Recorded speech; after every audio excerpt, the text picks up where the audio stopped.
Selamat datang di Si Binuang Channel. Terima kasih sudah mampir. Mari kita lanjutkan novel Tikam Samurai, Si Bungsu, karya Makmur Hendrik, bagian 156. Selamat mendengarkan. 3 bulan di Tokyo sejak kedatangannya dari Singapura, dia telah mengenal cukup banyak tentang kota ini. Dia tahu, di dalam terowongan itu kini berkumpul anak-anak dan orang-orang gembel. Berkumpul para perempuan lacur. Ya, di sanalah tempat yang aman bagi gembel dan pelacur murahan. Jumlah mereka ratusan orang. Di musim-musim tertentu jumlahnya bisa mencapai ribuan. Tentara Amerika atau lelaki Jepang yang berhasrat tak usah payah-payah mencari hotel. Cukup masuk ke terowongan itu dan berbuat di sana. Gembel-gembel serta anak-anak terlantar yang ayahnya mati dalam peperangan juga aman di sini. Apalagi di musim gugur seperti sekarang. Terowongan ini pasti penuh sesak. Orang mencari perlindungan dari udara dingin yang menyakitkan ke dalam terowongan tersebut. Di dalam terowongan itu, udara panas. Dia sudah masuk ke terowongan itu 3 kali. Dia ikut teman sekapalnya bernama Kenji. Temannya ini ketika sampai di Tokyo mendapatkan kedua orang tuanya tak ada lagi. Menurut tetangga, ayahnya meninggal karena TBC, ibunya meninggal ditabrak jeep tentara Amerika. Dan adik-adiknya yang berjumlah 2 orang lenyap tak tentu rimbanya. Orang menyuruh Kenji untuk mencari adik-adiknya ke terowongan bawah tanah itu. Dan kesanalah mereka pergi. Namun adik-adik Kenji tak pernah bersua. Mereka menjalani semua terowongan itu dari pagi hingga sore. Mendatangi kampung-kampung miskin di tepi kota Tokyo. Namun adik-adik Kenji tetap tak pernah bersua. Dari Kenjilah si bungsu banyak mengenal kota ini. Dan dari Kenji pulalah, sahabat sekapannya itu dia belajar bahasa Jepang. Si bungsu dengan langkah pasti menuju ke terowongan itu. Kemana dia menuju? Ke terowongan di daerah Ochanomizu atau terowongan di daerah Yotsuyakah? Ochanomizu terlalu dekat ke daerah Asakusa. Kalau ada razia tentu Ochanomizu akan digeledah pertama kali. Lebih baik ke terowongan di daerah Yotsuya saja, pikirnya. Dia melangkah dalam udara dingin sambil menjinjing bungkusan kecilnya. Bungkusan itulah penyambung nyawanya. Di sana ada perhiasan dan uang bekal yang dia bawa dari Bukit Tinggi. Yaitu perhiasan yang mereka peroleh bersama Mei Mei dari ruang bawah tanah rumah pelacuran tempat Mei Mei disekap di Payakumbuh. Dia menyelusuri rel kereta api menuju ke daerah Yotsuya. Angin dingin bulan November terasa menamparkan dan mengiris kulitnya. Dingin dan pedih. Di Ochanomizu dia ditegur seorang perempuan. Tegur sapa itu diiringi tawa cekikikan halus. Dia segera mengetahui bahwa perempuan-perempuan itu adalah perempuan-perempuan malam yang mungkin mencari uang untuk menghidupi keluarganya dalam saat sulit seperti ini. Dia berjalan terus. Tak lama kemudian dia sampai di daerah Yotsuya. Dia berjalan menuruni sebuah tebing kecil. Dan di bawahnya ada pintu terowongan. Sambil berlari kecil, dia masuki terowongan itu. Membelok ke kiri, terus ke kanan, dan dia mendapati tubuh manusia bergelimpangan di sepanjang pinggir terowongan. Tidur dengan menyelimuti segenap pakaian yang ada. Terowongan itu terang, sebab pemerintah kota memberinya lampu listrik. Kini meski terowongan itu tak berguna lagi, namun pemerintah kota tetap memberikan penerangan lampu. Sebab pihak pemerintah kota nampaknya memaklumi, bahwa banyak warga kotanya yang melarat melindungkan diri dalam terowongan itu. Dalam keadaan parah begini, dengan tetap menghidupkan lampu dalam terowongan, sekurang-kurangnya pemerintah kota telah membantu meringankan beban warganya. Si bungsu berjalan mencari tempat yang baik untuk merebahkan diri. Dia berjalan terus, membelok ke kiri, ke kanan. Dia melihat perempuan-perempuan tidur berpagutan dengan lelaki. Dia melihat kanak-kanak juga berpagutan dengan ibunya. Melihat anak-anak miskin tidur dengan kain compang camping. Dan di antara mereka tidur pula 2-3 anjing kurus. Isi terowongan ini menggambarkan isi kota Tokyo yang sebenarnya. Jauh berbeda dari keadaan di atas mereka. Di mana dalam gedung-gedung bertingkat, hidup orang-orang kaya, para kolaborator dan pengkhianat-pengkhianat dengan tenteram dan mewah. Isi terowongan ini adalah lembaran hitam kota Tokyo. Tapi inilah penduduk yang sebenarnya. Dia berhenti di suatu tempat. Ada tempat ketinggian. Dan tempat itu kosong. Dia melihat ke kiri dan ke kanan. Merasa aman lalu dia naik ke atas. Meletakkan bungkusan kecilnya di sudut dan dia membaringkan diri. Namun belum begitu lama dia berbaring, dia merasakan seseorang naik ke tempatnya. Masih bersama Si Binuang Channel. Mari kita lanjutkan novel Tikam Samurai, Si Bungsu, karya Makmur Hendrik, bagian 157. Dia jadi waspada. Siapa ini? Pencuri? Pencuri bukan merupakan hal yang mustahil. Kanak-kanak, orang dewasa, lelaki atau perempuan, bisa saja jadi pencuri. Dan mereka tak pula dapat disalahkan. Keadaan memaksa mereka jadi begitu. Siapa pencuri yang menginginkan pekerjaan jadi pencuri? Tak seorang pun. Mana pula ada orang yang ingin diburu rasa takut berkepanjangan. Mana ada orang yang mau menyambung nyawa hanya untuk sesuap nasi. Tapi keadaan memaksa demikian. Daripada bertarung dengan rasa lapar, lebih baik bertarung dengan manusia. Orang yang naik itu membaringkan tubuhnya pula. Kemudian terdengar isakannya perlahan, menangis. Dan dari isaknya si bungsu tahu bahwa orang itu adalah seorang perempuan. Namun tak lama isaknya lenyap. Dan suara nafasnya terdengar perlahan. Tertidur. Perempuan itu tertidur. Kelelahan membuat dia tertidur. Dan tidur adalah kenikmatan yang paling indah dalam segala penderitaan. Dalam tidur buat sejenak orang dapat melupakan penderitaan dan sengsaranya. Dalam tidur buat sejenak orang melupakan rasa laparnya. Bukankah lupa meski agak sejenak terhadap penderitaan, kemelaratan dan kesengsaraan sudah merupakan suatu kemewahan, dan si bungsu juga tertidur. Mereka tertidur saling membelakang. Suara pertengkaran membangunkannya dari tidur. Perlahan dia bangkit. Dan tak jauh dari tempatnya berbaring dia lihat 4 lelaki Jepang tengah membentak-bentak memeriksa tas kain seorang lelaki. Kemudian mengambil jam tangan dari dalam tas itu. Demikian terus, keempat lelaki Jepang itu memeriksa orang-orang yang duduk atau berbaring dalam terowongan itu. Yakuza, katanya perlahan. Yakuza adalah nama suatu sindikat penjahat Jepang, yang beroperasi mulai dari tingkat paling bawah. Seperti halnya mengkoordinir tukang copet, meminta blasting seperti yang dilakukan sekarang, sampai pada mengkoordinir kejahatan tingkat atas. Mengatur pelacuran, mengatur perampokan, pembunuhan, penderitaan rakyat Jepang saat itu selain oleh perang, ditambah lagi oleh kelompok yang menangguk di air keruh ini. Alat negara sendiri kewalahan menghadapi kelompok Yakuza ini, sebab mereka mempunyai kaki tangan yang amat banyak, dan mempunyai kekuatan besar. Mereka umumnya beroperasi dengan senjata samurai. Dan di kalangan pejabat sendiri, mereka mempunyai backing. Si bungsu mengetahui hal itu dari temannya Kenji. Dan itulah kenapa sebabnya ketika para Yakuza itu sampai pada dirinya, dia menyerahkan uang di kantongnya. Ada beberapa ratus yen, itu diserahkannya semua. Keempat anggota Yakuza itu menatap padanya agak lama. Anata wa Taijin desu, Anda orang Muang Thai, salah seorang bertanya. Watashi wa Indonesia Jin desu. Saya orang Indonesia, jawabnya perlahan. Oh, Anata wa Indonesia Jin desu. Oh, orang Indonesia he. Hai. Ya, jawabnya perlahan. Dan keempat Jepang itu tak peduli. Di negeri mereka ini, kini cukup banyak suku bangsa berdatangan. Ada orang Muang Thai, Malaya, Filipina, Indonesia dan orang-orang Korea. Bagi mereka tak ada soal. Selama orang itu tak mendatangkan kesulitan bagi organisasi mereka, silahkan tinggal di Jepang.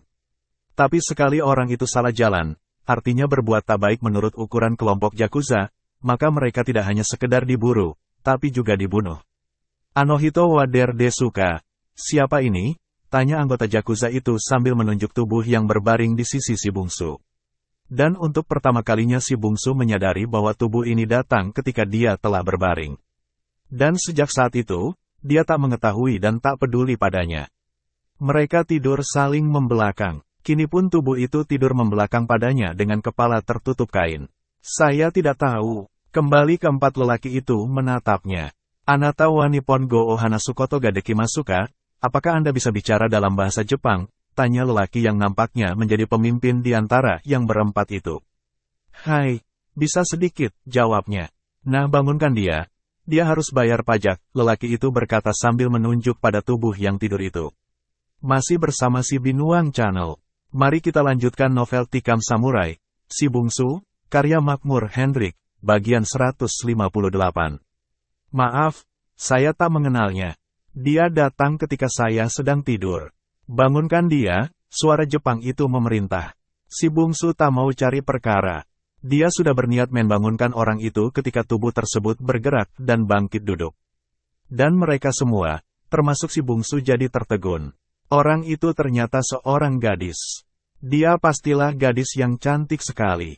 Sebab meski dalam keadaan pakaian yang tak menentu dan rambut kusut Masai, keadaannya masih tetap memikat. Hanako, Jepang yang bertindak jadi pimpinan itu berkata keheranan. Gadis itu menatap dengan dingin. Apakah kalian masih belum puas? Tiba-tiba gadis itu berkata, Hanako, kenapa kau pergi dari rumah Kawabata? Gadis itu memandang muak pada keempat lelaki tersebut. Ayo kau ikut kami. Kalau kau tak senang di rumah Kawabata, kau boleh tinggal di rumahku. Lelaki yang bertindak sebagai pimpinan di antara yang berempat itu berkata lagi. Gadis itu terkejut, namun dia tak diberi kesempatan. Tangannya ditarik dengan kuat, dan saat berikutnya dia sudah dipangku oleh yang bertubuh besar itu keluar terowongan. Kau main gila dengan Hanako hei. Jepang yang bertubuh pendek berkata. Dan sebelum si bungsu menyadari apa yang dimaksud si pendek itu, mukanya kena tampar 3 kali.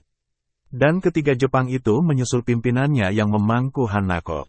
Si bungsu mendengar gadis itu berteriak dan menangis sambil memukuli punggung Jepang besar itu. Namun perlawanan gadis itu tak ada artinya dibanding dengan Jepang yang memangkunya. Dalam waktu dekat, mereka telah sampai di luar terowongan. Mereka tidak mengambil jalan ke rel kereta api, tapi mengambil jalan ke belakang. Penghuni terowongan yang ratusan orang jumlahnya itu hanya menatap dengan diam. Mereka tak mau ikut campur. Sebab masalah mereka saja tak bisa mereka atasi. Apalagi harus berhadapan dengan komplotan Yakuza. Oh Mak, minta ampunlah. Keempat lelaki Jepang itu mulai melangkahi padang semak menuju jalan raya. Namun mereka segera terhenti ketika terdengar seseorang memanggil dari arah belakang. Mereka menoleh, dan jadi terheran-heran ketika melihat bahwa yang memanggil itu adalah si Indonesia tadi. Lepaskan gadis itu. Suara si Indonesia yang tak lain daripada si bungsu itu terdengar dingin. Keempat lelaki itu saling pandang. Kemudian tertawa meringis. Yang memangku tubuh Hanako itu memberi isyarat. Sementara dia sendiri lalu melanjutkan perjalanan. Ketiga anggota Yakuza itu lalu mengelilingi si bungsu. Kamu mau Hanako ya? Orang jajahan mau makan orang Jepang Yang pendek yang tadi menamparkan si bungsu berkata. Dan ketiga mereka lalu menyiapkan suatu hajaran buat si Indonesia ini. Sementara itu yang tinggi besar tadi sudah berjalan agak 10 langkah dari tempat di mana si bungsu tadi menahan mereka. Dia sudah akan melangkahi parit kecil ketika kembali terdengar suara menahannya dari belakang. Dia berhenti dan menoleh. Dan kali ini dia jadi kaget. Yang menahannya ternyata si Indonesia itu lagi. Dia tak melihat seorang pun di antara ketiga temannya tadi. Kemana mereka? Dia coba melihat ke belakang, dan jauh di sana, dengan terkejut dia lihat ada 3 sosok tubuh terhantar di tanah tak bergerak. Terdengar serapah dari mulutnya. Dia lalu menjatuhkan tubuh Hanako. Gadis itu jatuh tertelungkup. Jahanam, berani Wang melawan orang Jepang, lelaki besar itu berkata sambil maju. Dan sebuah tendangan khas karate dilayangkannya ke tubuh si bungsu. Namun anak muda ini telah awas. Sarung samurainya bergerak sambil menghindar dari tendangan itu. Tendangan si besar menerpa tempat kosong. Dan tiba-tiba kepalanya kena hantam sarung samurai. Suaranya berdetak dalam cuaca dingin di pagi hari itu. Bukan main marahnya Jepang itu. Dia berputar dan kembali menyerang dengan pukulan-pukulan karate. Sebenarnya dia bukan lawan si bungsu dalam hal begini. Anak muda ini tak sedikit pun mengetahui ilmu bela diri itu. Tapi dia memang tak berusaha melawan serangan maut itu. Dia hanya menghindar sebelum serangan itu tiba. Dan berkali-kali sarung samurainya dihantamkan ke kepala Jepang itu. Suatu saat Jepang itu kelihatan kehabisan rasa sabarnya. Tahu-tahu di tangannya kini terpegang samurai pendek.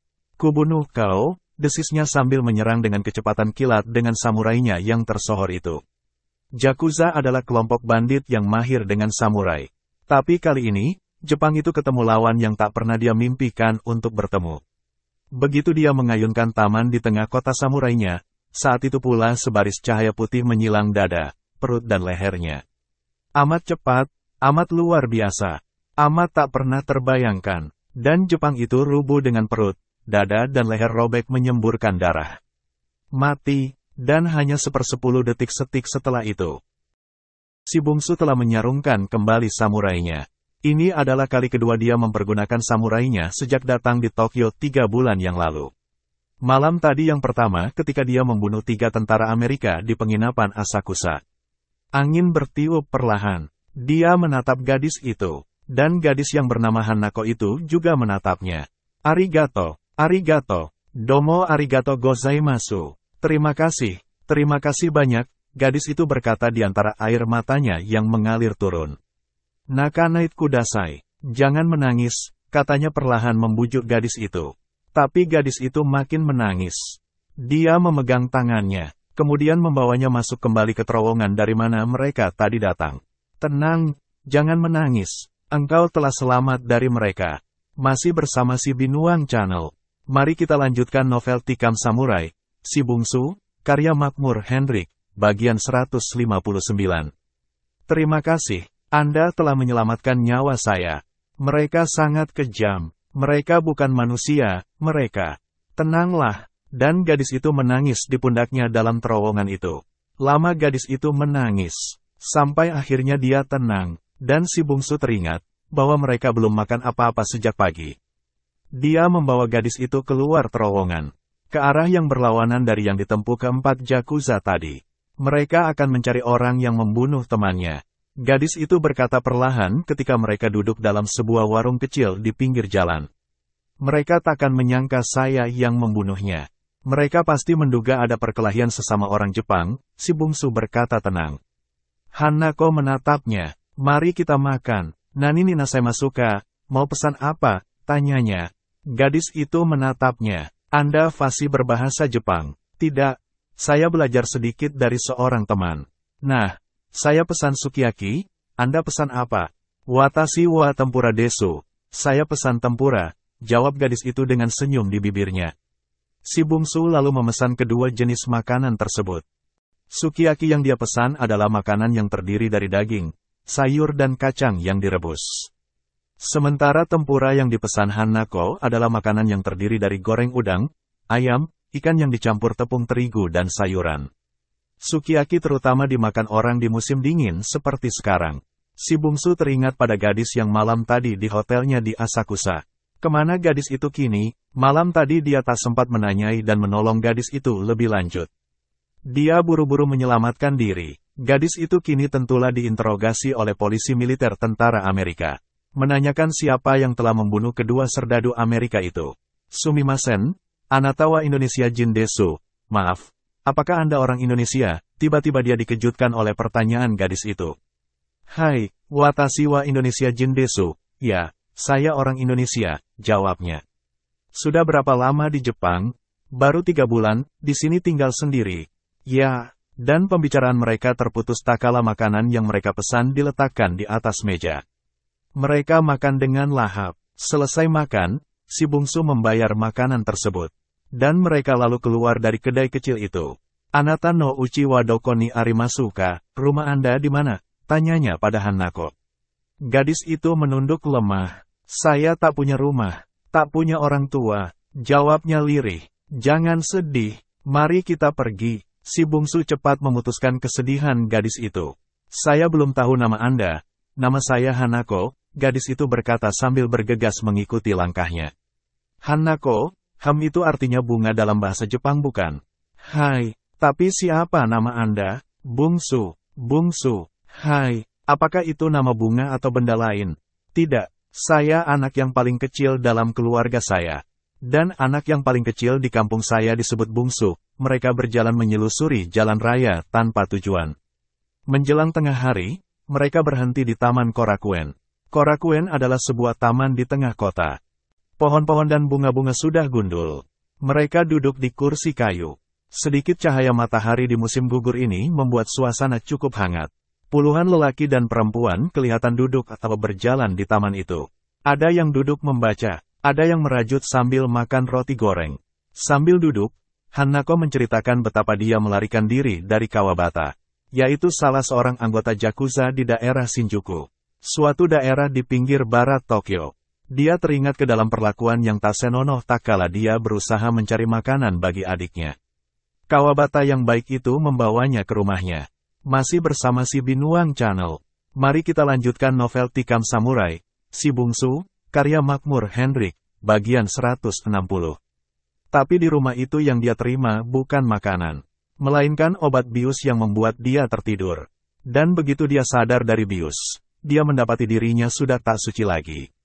Peristiwa itu berulang terus, sementara usahanya untuk mengetahui di mana adiknya berada tak pernah berhasil. Dia tak diperkenankan untuk keluar. Dan di sanalah dia, di rumah Kawabata, di daerah Shinjuku terkurung selama 2 bulan. Dia dijadikan pemuas nafsu lelaki jahanam itu. Dan malam tadi dia berhasil melarikan diri tak kala di rumah itu diadakan pesta semalam suntuk.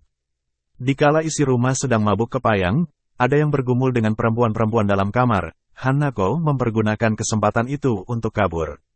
Tadinya dia bertemu lagi dengan teman-teman Kawabata di dalam terowongan di daerah Yotsuya pagi tadi. Untung saya tidur dekat Bungsu San, Kak Bungsu, malam tadi, kata gadis itu perlahan. Dan matanya memandang pada tongkat di tangan si bungsu. Dari tongkat itu, matanya menatap pada wajah anak muda tersebut. Bungsu San sangat mahir mempergunakan samurai. Di mana Bungsu San belajar? Apakah di Indonesia juga ada orang belajar samurai seperti di Jepang ini? Si bungsu hanya tersenyum.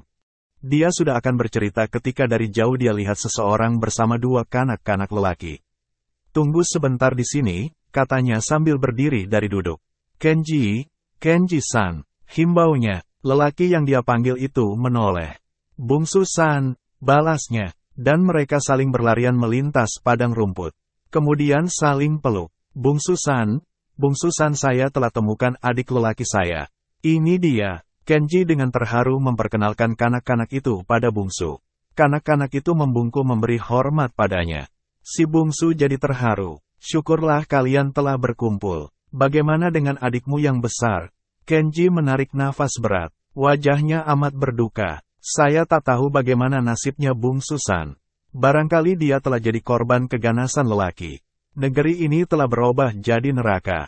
Dahulu penduduk Jepang adalah orang-orang yang sopan santun. Tapi selama kita di sini kau lihat sendiri, semua berubah jadi serigala, adik perempuanku itu. Suaranya terputus ketika dari belakang si bungsu dia lihat seorang gadis tegak dari bangku yang tadi juga diduduki si bungsu. Gadis itu berjalan dengan terkejut ke arah mereka. Hanako, suara Kenji mengambang. Si bungsu menoleh, dan dia melihat Hanako yang dia tolong itu berjalan mendekati mereka. Ani, abang, himbau gadis itu. Imoto, abang, himbau Kenji. Dan tiba-tiba mereka saling peluk. Mereka berpelukan bertiga beradik, saling peluk dalam tangis yang penuh haru. Tanpa dapat ditahan, si bungsu merasa matanya basah, merasa pipinya basah, merasa hatinya basah. Bungsu San, inilah adik saya yang tua, Hanako. Kenji berkata di antara air matanya yang mengalir turun. Bungsu San, inilah abang saya, dan ini adik-adik yang saya ceritakan tadi. Hanako juga berkata, dan baik Kenji maupun Hanako saling heran. Kenji merasa heran, sebab kenapa adiknya ini bisa kenal dengan bungsu. Sebaliknya Hanako juga heran, kenapa abangnya kenal pula dengan si bungsu. Si bungsu benar-benar tak bisa bersuara. Dia seperti berkumpul lagi dengan kakak dan keluarganya. Dia dapat merasakan kebahagiaan Kenji dan Hanako. Karena dia hanya mengangguk berkali-kali, menghapus air matanya yang mengalir di pipi. Aku telah mengenal abangmu, Hanako. Kami telah berkenalan sejak di kapal. Dan aku telah mengenal adikmu, Kenji. Kami berkenalan malam tadi, di terowongan di daerah Yotsuya. Mereka lalu mencari tempat duduk di taman itu. Dan Hanako lalu menceritakan pada Kenji bagaimana nasibnya di rumah Kawabata. Dan bagaimana dia dibela si bungsu pagi tadi. Kenji tiba-tiba berlutut di depan si bungsu. Dia bersujud di tanah seperti halnya kaum Yudoka memberi hormat. Di antara air mata dan isaknya yang tertahan, terdengar suaranya bergetar mengucapkan terima kasih. Domo arigato gozaimu, Bungsu San. Domo arigato gozaimasu. Si bungsu jadi kaget melihat sikap Kenji ini. Dia cepat-cepat memegang bahu Kenji. Kemudian membawanya berdiri. Saya gembira kalian berkumpul Kenji. Saya gembira. Bersyukurlah pada Tuhan, dia berkata penuh haru. Masih bersama si Binuang Channel. Mari kita lanjutkan novel Tikam Samurai, Si Bungsu, karya Makmur Hendrik, bagian 161. Kenji adalah seorang pemuda Jepang di kapal Ichimaru yang ditompangi si bungsu dari Singapura ke Tokyo. Kapal itu adalah kapal Jepang. Tapi orang Jepang yang bekerja di sana hanya 4 orang. 3 orang terdiri dari nahkoda, mualim kepala bahagian mesin. Sedangkan Kenji adalah steerman 2 di bawah mualim 2. Selain mereka berempat, awak kapal yang lain terdiri dari orang Inggris, Amerika dan Cina. Kapal Jepang itu dicarter oleh perusahaan Inggris untuk mengangkut barang-barang dari Inggris ke Jepang melalui Singapura setelah berakhirnya Perang Dunia II. Di kapal itulah mereka berkenalan. Kenji tahu bahwa tentara Jepang menjajah Indonesia. Tentara yang menjajah negerimu, Bungsu San. Bukan bangsa Jepang. Bangsa kami bukan bangsa agresor.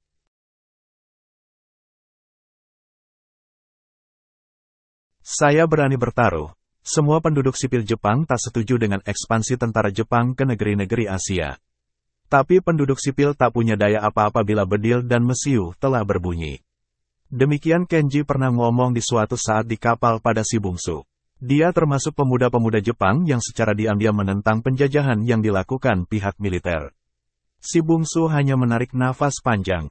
Kenji adalah perwira muda di kapal itu yang usianya tak jauh beda dengan si bungsu. Barangkali mereka sebaya. Perkenalan mereka bermula ketika si bungsu mencari kamar di kapal itu. Karena kapal itu bukan kapal penumpang, melainkan kapal barang, maka para penumpang biasanya menempati dek, atau kalau akan menyewa kamar, mereka menyewa kamar para awak kapal. Si bungsu menempati sebuah kamar. Dan kamar itu adalah kamar Kenji. Dia menyewa kamar tersebut pada Kenji. Sudah lazim bagi awak kapal menyewakan kamarnya kepada para penumpang untuk sekedar penambah uang rokok. Persahabatan mereka terjalin secara perlahan tapi akrab. Dari si bungsu Kenji banyak mengenal Indonesia. Selain cerita tentang Indonesia, dia juga belajar bahasa Indonesia dari si bungsu. Kapal kami sudah 2 kali berlabuh di Priok dan sekali di Surabaya. Saya sulit turun ke darat karena tak mengerti bahasa Indonesia, kata Kenji. Dia giat belajar selama pelayaran. Dan sebagai tukarannya, Kenji mengajarkan pula bahasa Jepang pada si bungsu. Ternyata kedua mereka maju dengan pesat dalam pelajaran masing-masing. Untuk apa kau datang ke Jepang? Suatu saat ketika kapal mereka akan merapat di pelabuhan Tokyo, Kenji bertanya. Si bungsu menatap Kenji sesaat. Kemudian melemparkan pandangannya ke Pulau Honshu yang kelihatan sayup-sayup di balik kabut. Pulau Honshu adalah pulau terbesar di antara kepulauan di negara Jepang. Di kapal Ichimaru terletak kota-kota besar Jepang seperti Tokyo, Kyoto, Nagoya, dan Osaka. Pandangannya seperti menembus kabut. Wajahnya datar seperti danau tak beriak sedikit pun. Ada api yang marak di dadanya. Ada teluk dendam yang alangkah dalamnya dan alangkah berpiuhnya di relung hatinya. Namun semuanya tak berbekas keluar. Dan Kenji seperti dapat merasakan semuanya. Seperti mengetahui ada sesuatu yang bergelora dan berbuih di hati sahabatnya ini. Dia merasakannya, meski tak tahu dengan pasti. Tak usah kau katakan Bungsu San. Saya hanya mendoakan, agar apa yang kau cari, kau temui. Dan saya berdoa agar engkau bisa kembali ke negerimu dengan selamat dan dengan perasaan yang tenteram. Kenji akhirnya berkata, terima kasih, Kenji-san, katanya perlahan. Dan apa maksud kedatangannya ke Jepang ini? Semenjak pertanyaan pertama itu, tak lagi pernah diungkit oleh Kenji. Namun kini, setelah dia bertemu dengan adiknya Hanako, setelah dia ketahui bahwa adiknya diselamatkan oleh si rumah dengan taman di belakangnya bungsu dengan samurai, Kenji kembali ingin mengetahui apa maksud kedatangan anak muda ini. Mereka kini tinggal serumah, Kenji dengan ketiga adiknya, dan si bungsu. Kenji mempunyai uang yang cukup banyak dari penghasilan menjadi steerman di kapal Ichimaru selama 5 tahun. Dengan uang itu, dia membeli sebuah rumah di Jalan Uchibori. Rumah dengan taman di belakangnya. Rumah itu tak begitu besar. Namun untuk mereka rumah itu sudah lebih dari cukup. Di bahagian depan ada 2 pohon sakura yang kini tengah gundul. Dan untuk kamar si bungsu, Hanako memilihkan kamar depan yang bagus.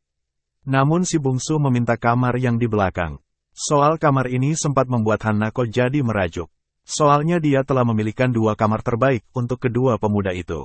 Masih bersama si Binuang Channel. Mari kita lanjutkan novel Tikam Samurai, Si Bungsu, karya Makmur Hendrik, bagian 162. Kamar pertama untuk abangnya Kenji. Berada di bahagian kanan jika mula masuk ke rumah tersebut. Kamar kedua yang dia siapkan secara baik dan indah adalah kamar yang sebelah kiri. berhadapan dengan kamar abangnya. Dan kamar itu dia atur khusus untuk si bungsu. Begitu si bungsu menolak kamar itu dan justru meminta kamar yang di belakang, Hanako berlinang matanya. Si bungsu jadi kaget. Kenji hanya bisa angkat bahu melihat perangai adiknya itu. Sumimasen Hanako-san, saya tak bermaksud melukai hatimu. Saya memilih kamar di belakang hanya karena ingin dekat dengan taman. Saya ingin keluar masuk ke taman tanpa mengganggu kalian. Untunglah kejadian itu tak berlarut-larut. Hanako akhirnya memindahkan peralatan di kamar depan itu ke kamar yang diminta si bungsu. Dozo okamenaku Hanako-san, jangan terlalu bersusah payah Hanako, katanya tak kala melihat betapa Hanako sibuk menyiapkan kamarnya. Hanako hanya tersenyum, dan si bungsu harus mengakui bahwa Hanako adalah salah satu di antara gadis Jepang yang cantik. Dia teringat pada gadis Jepang sombong yang ditanyanya tak mau menjawab di daerah Ginza dahulu. Yang kemudian bertemu dengannya di penginapan Asakusa dibawa oleh tentara Amerika, yang telah melibatkan dirinya dalam perkelahian dengan letnan tersebut. Kemana gadis itu? Pikirnya, apakah gadis itu selamat atau tidak? Dia memang tak mengetahui apa yang terjadi setelah itu. Gadis itu seorang mahasiswi, malam itu diangkut ke pusat bala tentara Amerika di Jalan Hibiya di pusat kota. Dia diinterogasi, siapa yang telah membunuh kedua tentara Amerika itu? Gadis itu membayangkan kedua tentara Amerika. Gadis itu membayangkan lagi wajah anak muda tersebut. Mula pertama dia masuk ke hotel itu dia segera ingat anak muda itu adalah anak muda yang bertanya padanya di daerah Ginza 2 hari sebelumnya. Dan dia ingat betul, bahwa dia merasa benci pada anak muda asing itu. Anak muda itu pastilah orang Filipina atau Indonesia. Dan kedua bangsa itu dia benci karena perang dengan kedua bangsa itu telah memisahkan dia dengan ayahnya. Kau kenal siapa lelaki yang membunuh letnan itu? Polisi militer Amerika itu bertanya kembali. Gadis itu mengangguk. Siapa dia? Dia membunuhnya dengan samurai, gadis itu berkata pasti. Ya, kami tahu itu. Melihat luka tangan dan perut serta leher yang robek itu, pastilah karena samurai. Hanya siapa lelaki itu? Gadis itu membayangkan lagi wajah anak muda tersebut. Seorang anak muda yang gagah sebenarnya. Dan dia masih ingat betapa di saat terakhir dia akan diperkosa letnan itu, pintu terbuka. Anak muda itu tegak dengan kaki terpentang di pintu. Tolonglah saya, katanya. Anak muda itu menatap penuh kebencian pada tentara Amerika itu. Dan dia dapat melihat bahwa di balik sikapnya yang diam dan lemah lembut itu, tersimpan api yang amat berbahaya. Masih bersama si Binuang Channel. Mari kita lanjutkan novel Tikam Samurai, Si Bungsu, karya Makmur Hendrik. Bagian 163. Dan bahaya itu segera menampakkan diri tak kala letnan itu menerkamnya. Kaki anak muda itu terangkat, dan letnan itu meliuk. Lalu terjadilah hal yang di luar dugaannya. Ketika letnan itu mengangkat pistol, anak muda itu bergerak amat cepat. Tahu-tahu tubuh letnan itu telah cabik-cabik dimakan samurai. Dimakan samurai. Bayangkan, adakah lelaki asing yang mahir mempergunakan samurai? Katakan siapa lelaki itu? Polisi militer Amerika itu kembali bertanya. Dia seorang Jepang bertubuh gemuk dan pendek. Gadis itu akhirnya memberitahukan ciri-ciri orang yang membunuh letnan tersebut. Pendek dan gemuk, ulang polisi militer itu. Ya, polisi militer itu mencatat dengan steno keterangan tersebut. Rambutnya, gadis itu membayangkan rambut anak muda yang telah menolongnya. Lebat, hitam, berobak dan agak gondrong. Rambutnya digunting pendek, katanya. Digunting pendek, ya, pendek sekali, seperti sikat sepatu, katanya pasti. Dan polisi militer itu menulis lagi dalam proses verbalnya. Menulis dengan penuh bayangan keyakinan bahwa yang membantai kedua serdadu Amerika itu adalah seorang lelaki Jepang dengan tubuh gemuk, pendek, buncit, bermata sipit, berambut pendek seperti jamaknya kaum samurai yang berwajah bengis di negeri ini. Kau kenal siapa dia? Gadis itu menggeleng. Kali ini dia memang tak berdusta seperti keterangannya terdahulu. Dia memang tak kenal sedikit pun dengan pemuda yang menolongnya itu. Dan dia menyesal kenapa tak mengenal sebelumnya. Kemana dia sekarang? Pikirnya sambil membayangkan orang asing bersamurai itu.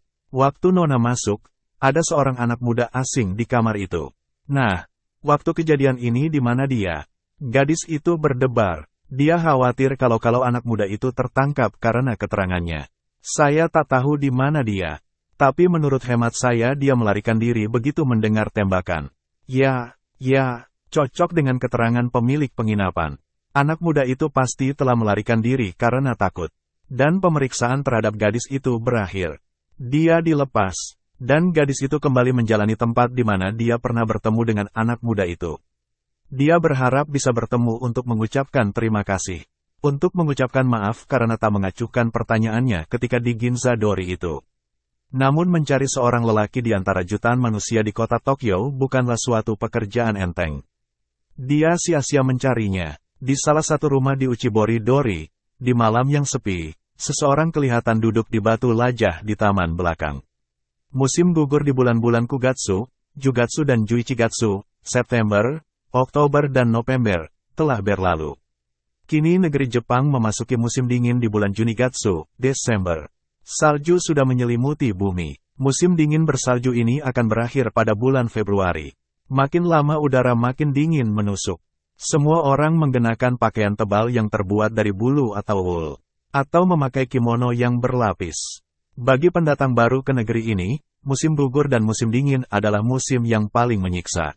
Udara dingin benar-benar mencucuk ke tulang sumsum. Namun tidak demikian halnya dengan si bungsu.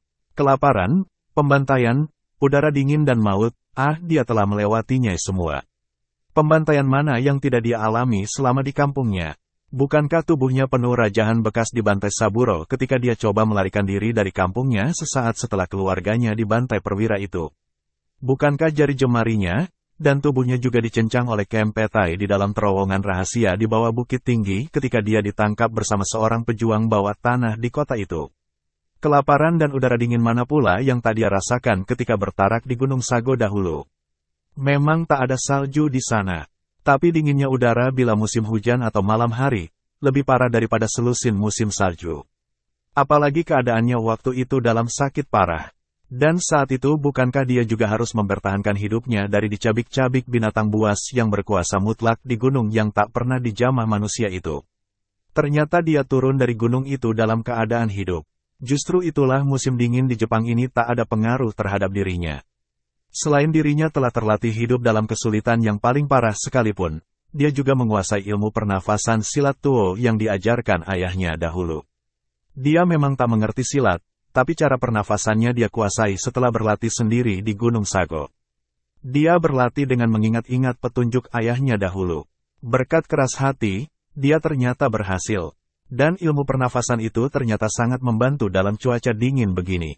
Orang Jepang juga memiliki ilmu pernafasan yang bagus dalam ilmu bela dirinya. Ilmu pernafasan itu bernama Sanchin. Tapi ilmu pernafasan bela diri Jepang ini tak sebaik ilmu pernafasan Silek Tuo yang diturunkan ayahnya. Masih bersama si Binuang Channel. Mari kita lanjutkan novel Tikam Samurai, Si Bungsu, karya Makmur Hendrik, bagian 164. Ilmu pernafasan Sanchin hanyalah mengatur pernafasan agar tak cepat lelah. Agar kekuatan bisa disimpan dan digunakan secara efisien. Sementara ilmu pernafasan Silek Tuo, selain berfungsi sama dengan Sanchin, juga berfungsi untuk mempercepat aliran darah. Mempercepat aliran darah berarti membangkitkan daya bakar dalam tubuh.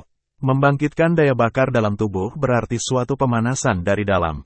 Dengan mengatur pernafasan mengikuti petunjuk Silek Tuo, tubuhnya bisa bertahan tetap panas dalam dingin dipenuhi salju itu.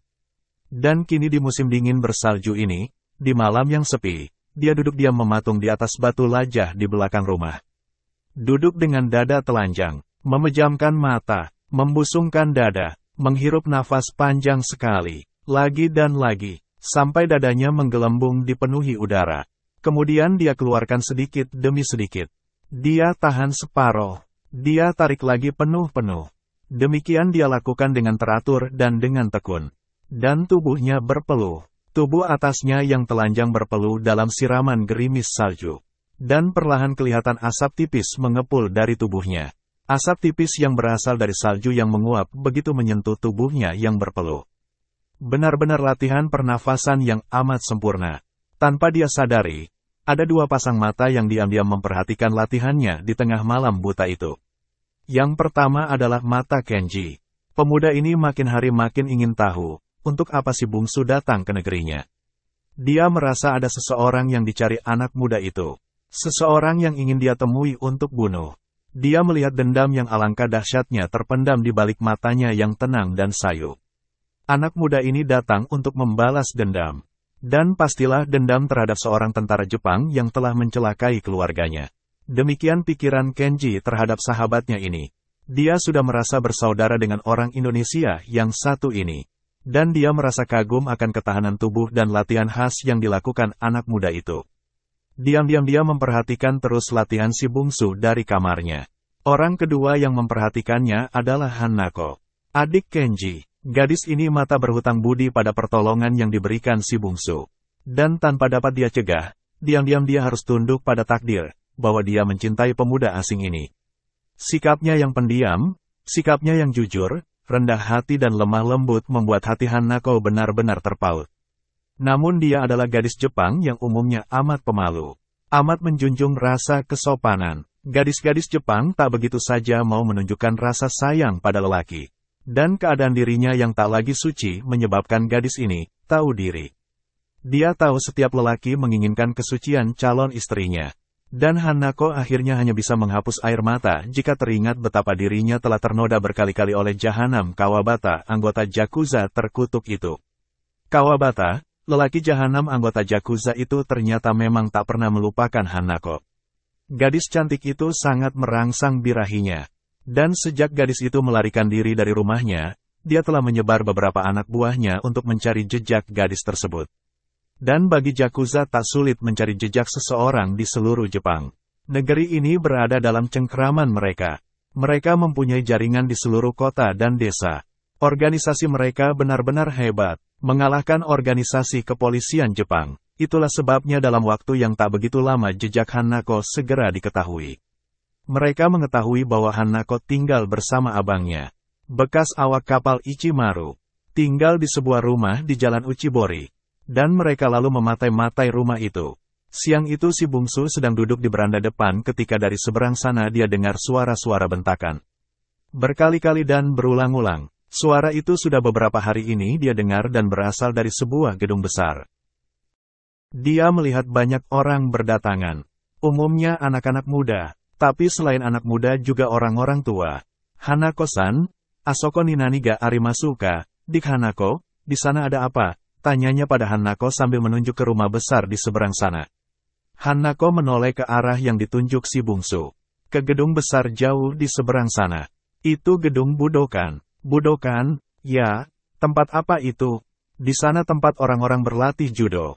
Bang Kenji dahulu juga berlatih judo di sana, dia belajar judo di sana. Ya, dia malah sudah menjadi sensei dengan tingkat dan 3 sebelum berangkat jadi pelaut. Apa itu tingkat dan 3? Pemegang. Dan adalah pemegang sabuk hitam. Dimulai dari dan I setelah naik dari sabuk coklat, si bungsu manggut-manggut. Abang juga seorang karateka tingkat dan 2. Pergilah ke sana, abang sedang latihan di sana, Hanako berkata. Terima kasih sudah bersama si Binwang Channel. Jangan lupa mampir pada bagian selanjutnya novel Tikam Samurai, Si Bungsu karya Makmur Hendrik.